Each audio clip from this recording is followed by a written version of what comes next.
don't even know who the fuck these dudes are either, by the way. Neither do I. But That's the best all part. I know is that MPB like confirmed Nazi. Isn't that insane? Yeah, I mean, what am I supposed to say? Guy literally said multiple times, "I hate I hate Jews." We don't just have kept to, saying that. I don't want to give him a platform, but I'm just putting it out there. Just saying, confirmed Nazi, I guess. But yeah, when we put this out, I mean, shout out Elf for helping promote it, but we got so many inbound leads that it was hard to keep up with. CashOutKing was one of the first people to reach out to us, and I think he was trying to like use it as a way to bounce back and like cause a stir. Sure. And so he reached out to us on Twitter and was like, "Hey, like if you let me in, I will promote this and I will like help you like blow this up and like whatever." I didn't know who he was. So I was just like, yeah, like fill out or somebody hit him back and we were just sending out that general link, like fill out the onboarding for him. Wes set up the text with him and then that's when the conversation like came of like, I think you were the one that hit me up or John or somebody hit me up and was like, "Yo, are we really letting this guy in the tournament or in the competition?" And I was like, "Well, why not?" And they were like, "Well, he's just the biggest scammer in the world." I'm just going to draw the line there. Like, we're not going to give this guy a platform. Yeah. I don't think anybody benefits from, like, him promoting us or us promoting him. Like, it just seems very weird. A lot of, like, confirmed scanning, like, hundreds of thousands of dollars. So I was just like, no, we're just not going to let him in. Yeah. And then Bryce was like, well, let's publicly reject him. Very funny. And I was very like, funny idea. That's hilarious. Yeah. So that's what we did. I just opened up my Twitter and just saw it, too. No one texted me about it. I just opened it up. I go, dude, but the funniest part was he just crashed out.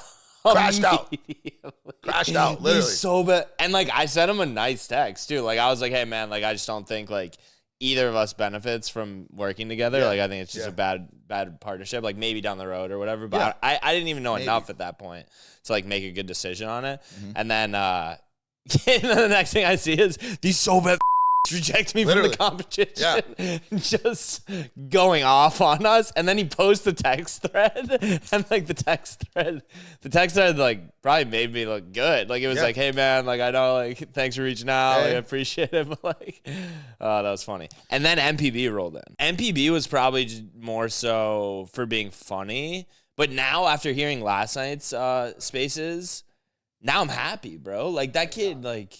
Dude, he just doesn't get it. And I know like a lot of this stuff is aimed at entertaining and trying to build a brand and whatever. But yeah, he definitely crossed the line on the spaces. How about the guy in the spaces last night being like, "That's not even your real profile picture, is it, bro?" Dude, like, it's Ben Shelton. And he kept saying it. It's like, bro, no, it's Ben Shelton, bro. Do you not know who Ben Shelton is? The guy who was saying that to is Bo Knows, who has almost 200,000 followers as a sports handicapper. How do you not know? How do you not know who Ben Shelton is? Like, you don't even. He's like, I'm not. I don't even watch tennis. Bro, you don't gotta be in the tennis. Yeah, you don't have to be in the tennis to know who Ben Shelton is. Like if I showed you like, I don't think of a really good like soccer comparison. Like be like not like a Messi, like a. Think of a really young, good superstar. Like Marcus Rashford or something. I don't know. Like whatever. Maybe. It doesn't really matter. But just Neymar. Sure, Neymar. Everybody knows who Neymar is. Like, everybody knows who Neymar is. If you live in the U.S. and you're he is a sports handicapper who sells picks. How do you not know who Ben Shelton is? And if I was listening as his subscriber, I would cancel immediately. And I'll go out on a limb and say that. Like, that is crazy, bro. I don't know. Yeah. You're selling picks. You don't know who the best American tennis player. Yeah, because I guarantee he's putting out tennis plays. Like even if he doesn't watch tennis, guarantee we scroll through there, it's probably tennis plays being fired. Anyways, but yeah, we rejected MPB. It was funny, but last night confirmed the rejection. Yeah, we no place in this competition for that. No.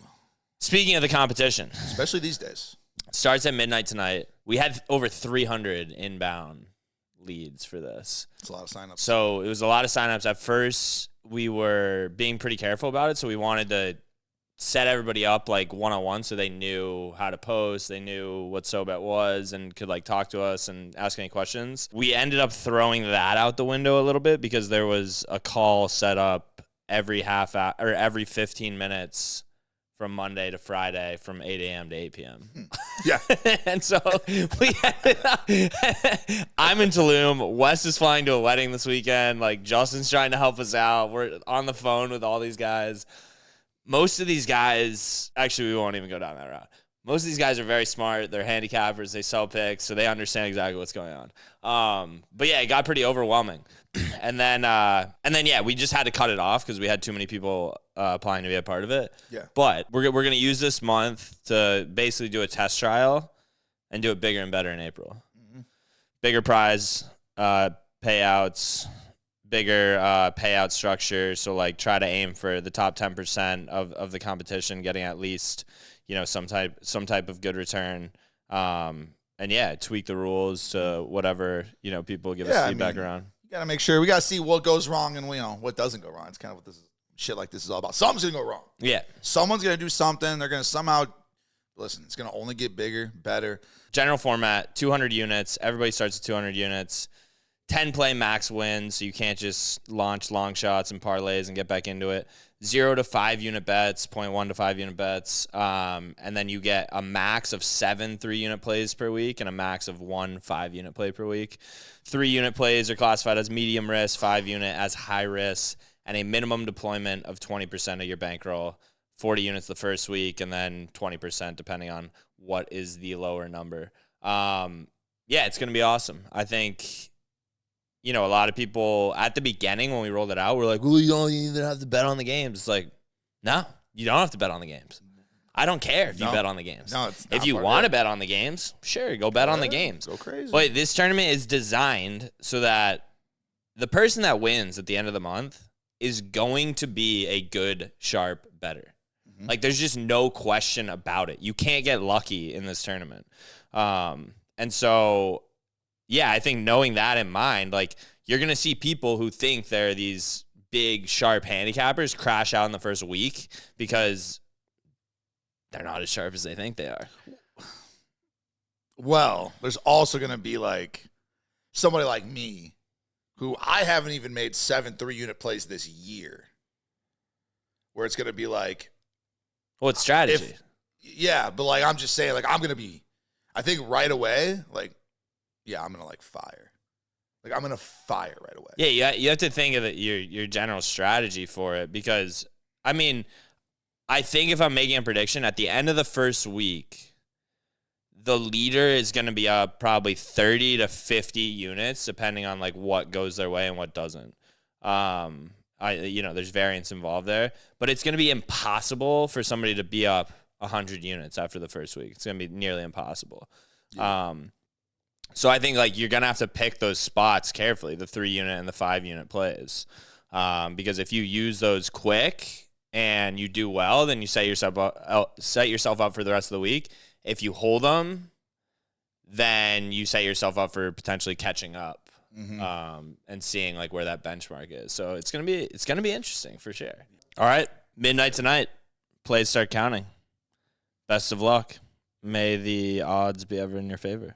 Well, actually, I hope the odds are not in your favor. I hope the odds are in my favor. May the odds be ever in your favor.